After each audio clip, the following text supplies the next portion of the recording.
የአድሪያቲክ ንግሥት፣ የውሃ ላይ ከተማ ወይንም የጭንብል ከተማ፣ እነዚህ ሁሉ ስሞቿ ናቸው። ከ118 በላይ ትናንሽ ደሴቶች በ400 ድልድዮች ተሳስረው ይህንን አስደናቂ የውሃ ላብራቶሪ ፈጥረው ይታዩባታል። እዚህ የመኪና ጩኸት፣ የሞተር ጋጋታና የአስፋልት መንገድ ፈጽሞ የለም። በምትኩ በረጋ ውሃ ላይ የሚንሳፈፉ ጀልባዎች፣ በታሪክ የቀለሙ ሕንፃዎችና በውሃ ላይ የተገነቡ የድንጋይ ንጣፎች አሸብርቀው ድምቀት ሆኗት ያበራሉ። እዚህ ብስክሌት መንዳት በጥብቅ የተከለከለ ነው።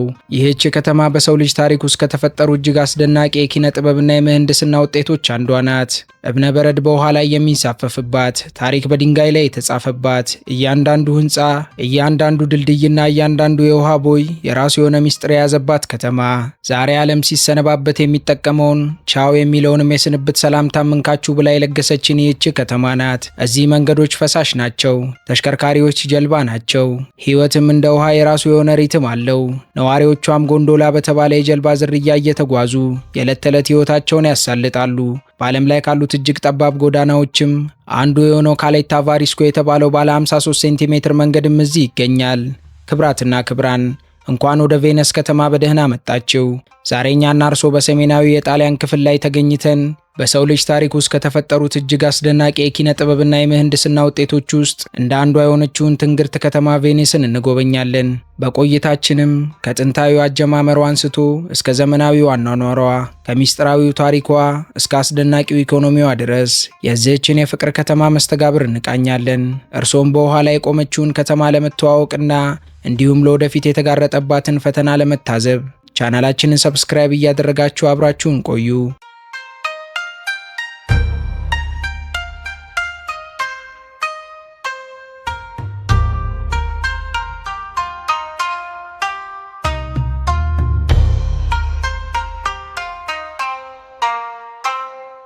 ቬኒስ የምትገኘው በሰሜን ምስራቁ የጣሊያን ክፍል ሲሆን በአድሪያቲክ ባህር ዳርቻ ላይ ባለው የቬኒስ ሐይቅ ላይ መቀመጫዋን አድርጋ በግርማ ሞገስ ትታያለች።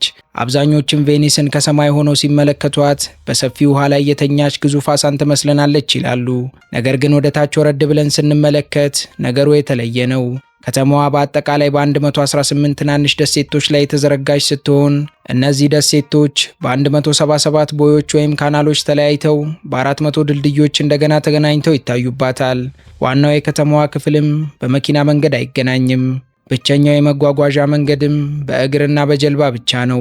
የከተማዋ ስፋት በአጠቃላይ ሲታይ ወደ 414 ስኩዌር ኪሎ ሜትር የሚጠጋ ሲሆን ነገር ግን ታሪካዊ የውሃ ላይ ከተማ ክፍል መጠኑ አነስተኛ ነው።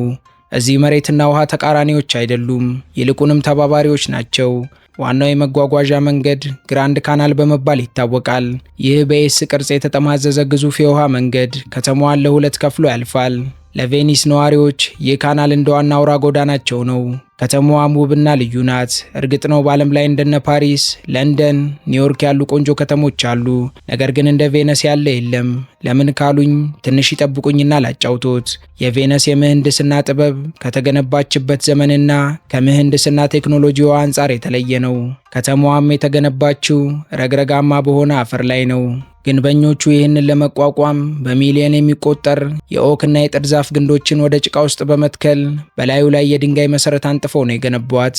ይህም ከተማዋን በደን ላይ የተገነባች ከተማ አሰኝቷታል። ግን ይህ ሁሉ እብነበረድ ድንጋይና ጡብ እንዴት ለሺህ ዓመታት በውሃ ላይ ሊቆም ቻለ የሚለው ጥያቄ የእርሶም የኔም ስለመሆኑ ጥርጥር የለኝምና ጉዳዩን በአመክንዮ ለመዳሰስ እንሞክር። የቬነስ ታላቁ ሚስጥር ያለው ከመሬት በታች ወይም ከውሃው በታች ነው። ቬነስም የቆመችው በተገለበጠ ጫካ ላይ ነው። ጥንታዊዎቹ የቬኒስ ግንበኞችም የማይታመን ጥበብ ተጠቅመዋል። በዘመኑ አፈር ቆፍረው ድንጋይ ማግኘት ስላልቻሉ እንደ ስሎቬኒያና ክሮሺያ ካሉ ሩቅ አገራት ረዣዥም የዛፍ ግንዶችን አመጡ። እነዚህን በሚሊዮን የሚቆጠሩ ግንዶችንም በውሃ ስር ባለው ጭቃ ውስጥ በመዶሻ ወግረው ደለደሏቸው። ለአብነት ያክል አንድ የሳንታ ማሪያ ዴላ ቤተክርስቲያንን ለመገንባት ብቻ ከ1 ሚሊዮን በላይ የዛፍ ምሰሶዎችን ተክለዋል። ምናልባት ምንድነው የምትቀባጥረው እንጨቱ ስለምን አይበሰብስም ሊሉኝ ይችላሉና እኔን ሳይሆን ሳይንስን ዋቢ አድርጌ ግርታዎትን ላጥራሉት። እንደ ሳይንስ ትንታኔ እንጨት የሚበሰብሰው በኦክስጅንና በባክቴሪያ አማካኝነት ነው። ነገር ግን እነዚህ እንጨቶች በውሃ ስር ባለው ጥብቅ ጭቃ ውስጥ ስለተቀበሩ ኦክስጅን አያገኙም። ስለዚህ ከመበስበስ ይልቅ በዘመናት ሂደት ማዕድናትን እየመጠጡ ወደ ድንጋይነት ተቀይረዋል። ዛሬ የምንጎበኛት ቬኒስ የቆመችውም በእነዚህ ከሺህ ዓመታት በፊት በተተከሉ የዛፍ አጽሞች ላይ ነው። ቬኒስ የፍቅር፣ የኪነ ጥበብና የሚስጥር ከተማ ናት። እዚህ የዘመናዊነት ምልክት የሆኑት ሰማይ ጠቀስ ህንፃዎች የሉም። ይልቁንም የጎቲክ፣ የባሮክና የህዳሴ ዘመን ድንቅ የህንፃ ጥበቦች በየቦታው ይታያሉ። ዩኔስኮም በዚህ ደግሞ መላ አካሏን በዓለም ቅርስ መዝገብ ውስጥ አስፍሮላታል። ይህች ከተማ ለሚኖሩባትና ለሚጎበኟት ሁሌ አዲስ ተሞክሮን ትሰጣለች። እዚህ የፖሊስ መኪና፣ የድንገተኛ አደጋ አምቡላንስ፣ አልፎ ተርፎም የቆሻሻ መኪኖች በሙሉ ጀልባዎች ናቸው።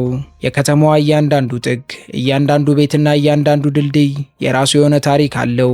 ተፈጥሮዋን ስንመለከት ምንም እንኳን ቬኒስ የደን ወይንም የተራራ ሀብት ባይኖራትም ውሃዋንና የባህር ሐይቋን ተንተርሳ ለዘመናት ራሷን ስትከላከል ንግዷን ስትዋጧጡፍና ስትዋብ ኖራለች። ከተማዋን በእንጨትና በውሃ ላይ ብቻም ሳይሆን በጠንካራ ታሪክ ላይ የቆመችና የተመሰረተችም ጭምር ናትና እኛም የዚህችን አስደናቂ ከተማ ምስረታ ለመተዋወቅና ከመስራቾቿም ጋር ስለ ታሪኳ ለመምከር ተያይዘን ወደ 5ኛው ክፍለ ዘመን በጊዜ ታንኳ የኋሊት እንመለስ።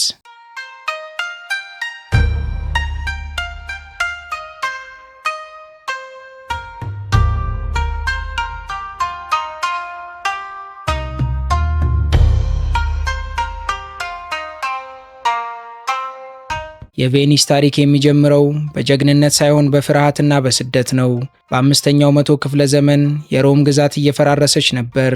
አቲላ ዘሁን የተባለው ጨካኝ ወራሪ ወደ ሰሜን ጣሊያን ሲዘምት የአካባቢው ነዋሪዎች ከዚያ አረመኔ ለመሸሽ ሲሉ ማንም ሊከተላቸው ወደማይችልበት ረግረጋማና ጭቃማ የባህር ዳርቻ ሸሹ። በወቅቱ ይህ ቦታ ሰው የማይኖርበት ባዶ ረግረጋማ ስፍራ ነበር። ስደተኞቹ ግን ይህንን ውሃማ ቦታ ወደ መጠለያነት ቀየሩት። መጀመሪያ ላይ በትንንሽ ጎጆዎች ጀመሩ። ከዚያም ቀስ በቀስ ድንቅ ከተማን ገነቡ። እድገታቸውም እየሰፋ እንደ ማህበረሰብ ጠንክረው እንደ አውሮፓውያን አቆጣጠር በ697 ዓመተ ምህረት ቬኒስ የመጀመሪያው መሪዋን ወይንም ዶጄ መረጠች። ከዚህ ጊዜ ጀምሮ የቬኒስ ሪፐብሊክ ወይም ሪፐብሊክ ኦፍ ቬኒስ ተወለደች። ይህች ሪፐብሊክም ለ1100 ዓመታት ያህል ሉዓላዊነቷን ጠብቃ የቆየች በታሪክ ውስጥም እጅግ ረዥም ዕድሜ ካስቆጠሩ መንግስታት እንዳንዷ የነበረች ነበረች። ዲሞክራሲና ንግድም የጽናቷ መሰረቶች ሆኑ። በመካከለኛው ዘመንም ቬኒስ የአውሮፓና የእስያ ድልድይ ሆነች። የጨው ንግድም የሀብቷ መጀመሪያ ነበር። ከዚያም ቅመማ ቅመም፣ ሐርና ምንጣፎች ከምስራቅ እስያ በቬኒስ በኩል ወደ አውሮፓ ይገቡ ነበር። በወቅቱም ቬኒስ ሀብታም ብቻ ሳትሆን እጅግ የናጠጠች ሀብታም ሆነች። የመጀመሪያው ዘመናዊ ባንክና የመጀመሪያው የመንግስት ቦንድም የተፈጠሩት እዚህ ነበር። ቆይቶም በ12ኛው ክፍለ ዘመን ከቀዳሚዎቹ የመርከብ አምራቾች አንዱ የነበረው የቬኒስ አርሰናል የሚባለው የመርከብ ማምረቻ ከተማዋን ስመገናና እንድትሆን አደረጋት። እዚህ በየቀኑ አንድ አዲስ የጦር መርከብ ይመረት ነበር። ይህም ቬኒስን ባለ ኃያል የባህር ኃይልና የአድሪያቲክ ገዢ አደረጋት። ነገር ግን ሁሉም ነገር ፍጻሜ አለው። የአዳዲስ የንግድ መስመሮች መገኘትና የኦቶማን ቱርኮች መስፋፋት የቬኒስን ኃይል አዳከመው። በ15ኛው ክፍለ ዘመን ቫስኮ ዳጋማ ወደ ህንድ የሚወስደውን የባህር መንገድ ሲያገኝ የቬኒስ የንግድ የበላይነት አከተመ። በመጨረሻም እንደ አውሮፓውያን አቆጣጠር በ1797 ዓመተ ምህረት ናፖሊዮን ቦናፓርት ከተማዋን ተቆጣጠረ። የሺህ ዓመታት ዕድሜ የነበረውን ሪፐብሊክም አፈራረሰው። ከዚያም በኦስትሪያ ቅኝ ግዛት ስር ቆይታ እንደ አውሮፓውያን አቆጣጠር በ1866 ዓመተ ምህረት ከተማዋ አሁን ወዳለችው ዘመናዊትና ወደ ጣሊያን ግዛትነት ተቀላቀለች። ዛሬ ላይም ቬኒስ በዘመናት ውደት ያፈራቻቸውን ታሪካዊ መስህቦቿን እያስኮመኮመች በቱሪዝም ትተነፍሳለች። በየዓመቱም ከ20 እስከ 30 ሚሊዮን የሚጠጉ ቱሪስቶች ይህችን ትንሽ ደሴት ያጥለቀልቋታል። የከተማዋ ኢኮኖሚ በዋናነት በጎብኚዎች ላይ የተመሰረተ ቢሆንም የእጅ ጥበብ ስራዎችን በማይናቅ መልኩ ኢኮኖሚዋን ይደግፋሉ። አሁናዊ የአኗኗር ዘይቤዋን ስንመለከትም ምንም እንኳ ከተማዋ ለቱሪስቶች ገነት ብትሆንም ለነዋሪዎቿ ግን ፈታኝ ናት። እዚህ ዕቃዎችን ከቦታ ቦታ ማንቀሳቀስ በጣም አስቸጋሪ ነው። የቤት ዋጋም እጅግ ውድ ነው። እንዲሁም በክረምቱ ወቅት ውሃ ሞልቶ ከተማዋን ሲያጥለቀልቃት ኑሮን እጅግ ከባድ ያደርገዋል። በዚህም ምክንያት ብዙ የቬኒስ ተወላጆች ወደ ዋናው የጣሊያን ምድር እየፈለሱ ይገኛሉ።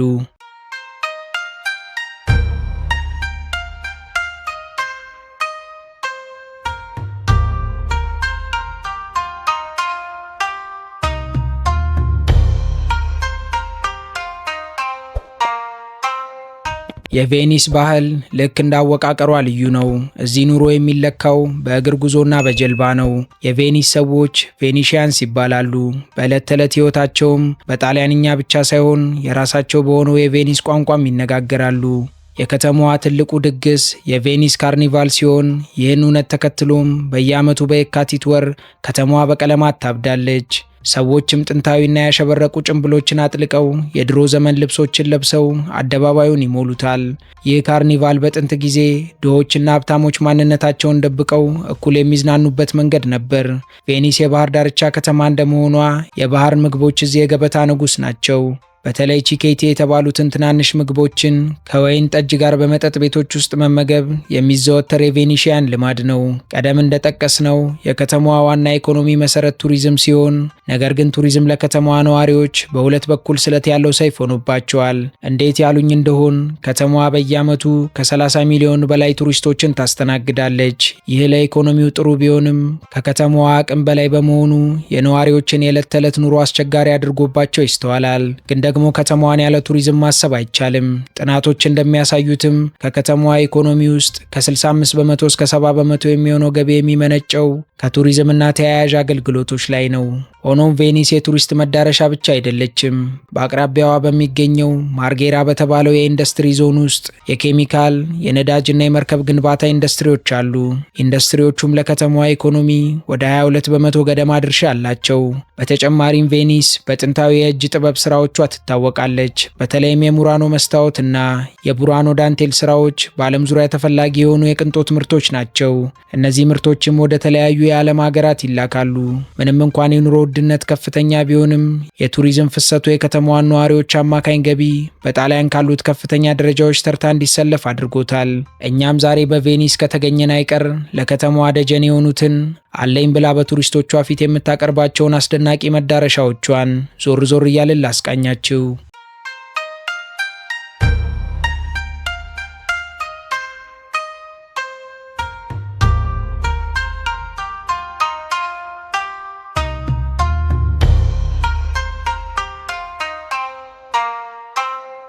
ጉዞአችንን የምንጀምረው የረጅም ዘመን ታሪክና የባህል አሻራ ካረፈበት የቬኒስ ጌቶ ላይ ነው።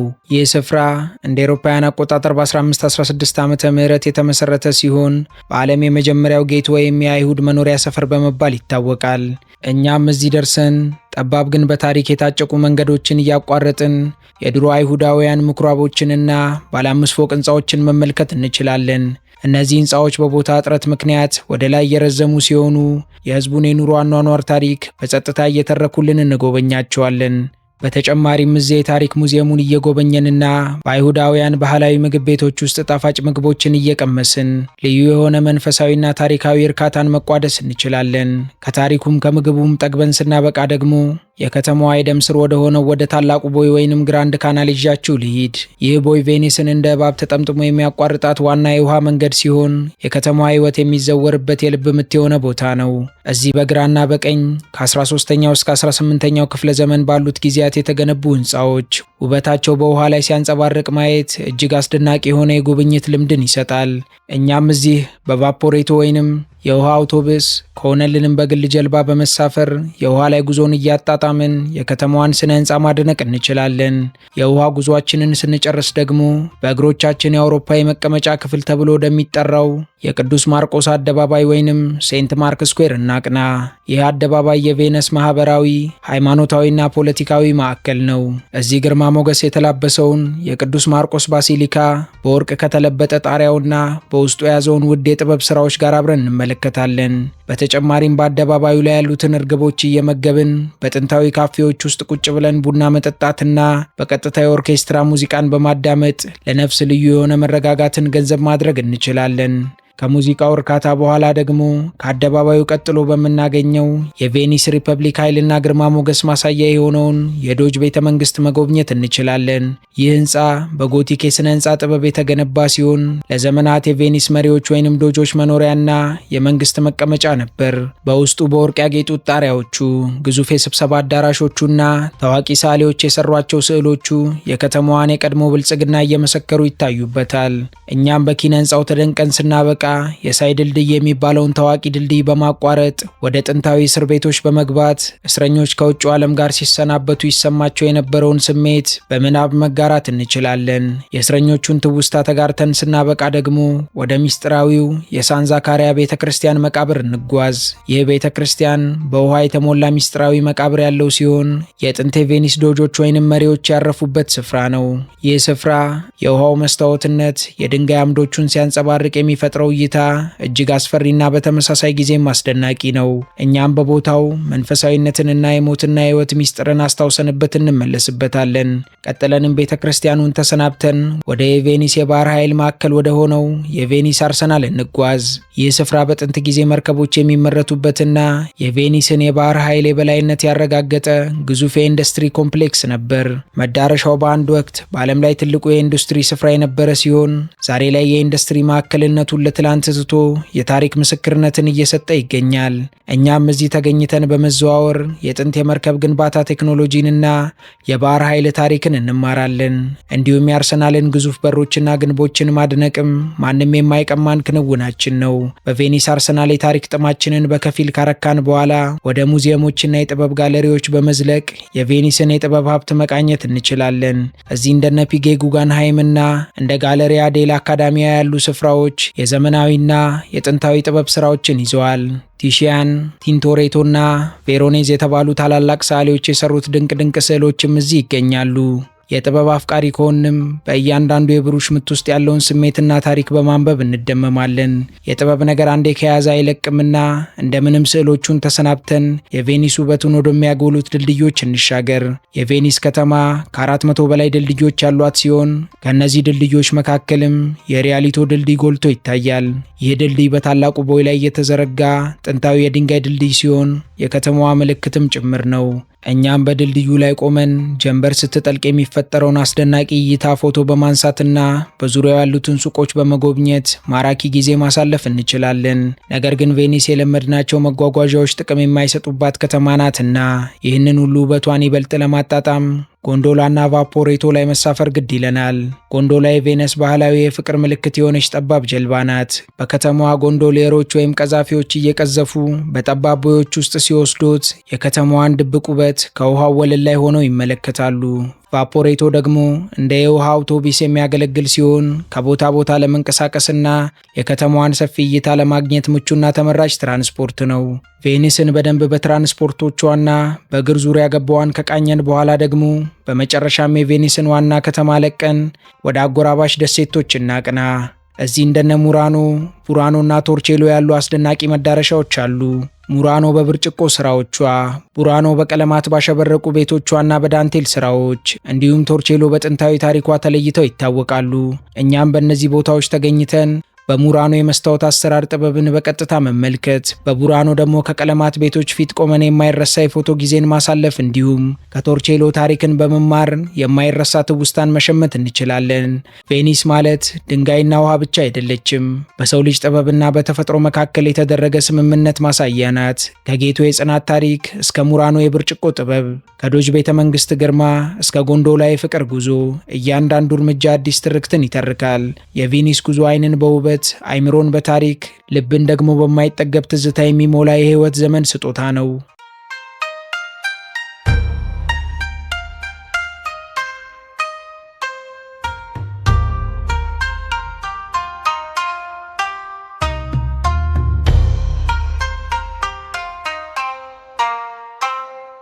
ዛሬ በቬኒስ መኖር ቀላል አይደለም። ይህች ከተማ ውብ ብትሆንም ለነዋሪዎቿ ግን ፈታኝ ናት። መኪናና መሰል የትራንስፖርት አማራጭ ስለሌለ ማንኛውንም ከባድ ዕቃ በእጅ ወይንም በጀልባ ማጓጓዝ የግድ ነው። ሱቅ ለመሄድ፣ ለስራ ለመድረስ ወይንም ትምህርት ቤት ለመሄድ የግድ ውሃን መሻገር ይጠይቃል። አሁን ላይም አብዛኞቹ የቬኒስ ወጣቶች ከተማዋን እየለቀቁ ወደ ዋናው የጣሊያን ምድር እየሄዱ ነው። ምክንያቱም ከፈታኙ ኑሮ ባሻገር በከተማዋ የቤት ኪራይ ዋጋ በቱሪዝም ምክንያት ጣራ ነክቷል። በአሁኑ ሰዓትም በዋናው ታሪካዊ የቬኒስ ክፍል ውስጥ የሚኖሩ ቋሚ ነዋሪዎች ቁጥር ከ50 ሺህ በታች ወርዷል። አንዳንዶች ቬኒስ ወደ ነዋሪ የሌለባት ሙዚየም እየተቀየረች ነው ብለውም ይሰጋሉ። ነገር ግን አሁንም የተቀሩት እውነተኛ ቬኒሻውያን ከተማዋን ይወዳሉ። በሃይማኖታቸውም የካቶሊክ እምነት ተከታዮች ናቸው። እርስ በእርስም ጠንካራ ማህበራዊ ትስስር አላቸው። በከተማዋ ከተገኘንም በማለዳ ተነስተው የኤስፕሬሶ ቡናቸውን እየጠጡ ስለ ፖለቲካና ስለ እግር ኳስ ማውራት ሲያዘወትሩ እናገኛቸዋለን። ቬኒስ አሁን ላይ ካስደናቂ ውበቷ በስተጀርባ ትልቅ አደጋ ተደቅኖባታል። ከተማዋም እየሰጠመች ነው። በአየር ንብረት ለውጥ ምክንያት የባህር ወለል እየጨመረ ሲሆን የከተማዋ መሬትም በትንሹም ቢሆን እየሰጠመ ይገኛል። አኳ አልታ ወይንም ከፍተኛ ውሃ የሚባለው ክስተትም በክረምት ወራት ሁል ጊዜ ከተማዋን ያጥለቀልቃታል። አንዳንድ ጊዜ ውሃው እስከ ጉልበትና ወገብ ድረስም ይደርሳል። ይህን አደገኛ ወቅት ለመከላከልም የጣሊያን መንግስት ሙሴ የተባለውን ግዙፍና ዘመናዊ የውሃ መከላከያ ግድብ ገንብቷል። ይህ ሲስተም የባህር ውሃ ሲጨምር ከባህር ወለል በላይ በመነሳት ውሃው ወደ ከተማዋ እንዳይገባ ይከላከላል። ይህ ፕሮጀክትም የቬኒስን ሕልውና ለቀጣይ ዓመታት ያቆየዋል ተብሎ ተስፋ ተጥሎበታል። ሌላው የከተማዋ ፈተና ደግሞ ከልክ በላይ የሆነ ቱሪዝም ወይንም ኦቨር ቱሪዝም ነው። የቱሪስቶች ብዛት ከከተማዋ የመሸከም አቅም በላይ በመሆኑ መንግስት በቀን የሚገቡ ጎብኚዎችን ለመገደብና የመግቢያ ክፍያ ለማስከፈል ተገዷል።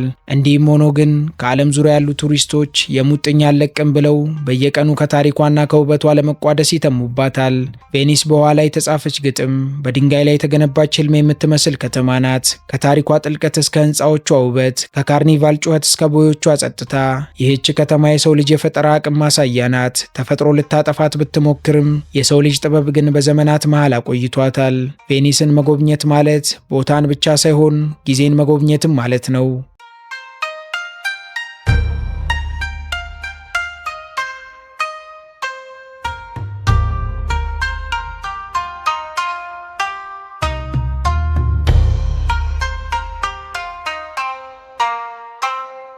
ውድ የአገሬ ልጆች፣ የዛሬው የቬኒስ ቅኝታችን እዚህ ላይ ያበቃ። በቀጣይ መርሃ ግብር እስከምንገናኝ ድረስ ለቻናላችን አዲስ ከሆናችሁ ሰብስክራይብ በማድረግ ቤተሰብ ሁኑን። እንዲሁም ቪዲዮን ላይክ፣ ሼር በማድረግ አበረታቱን። እስከ ቀጣይ ቸር እንሰንብት።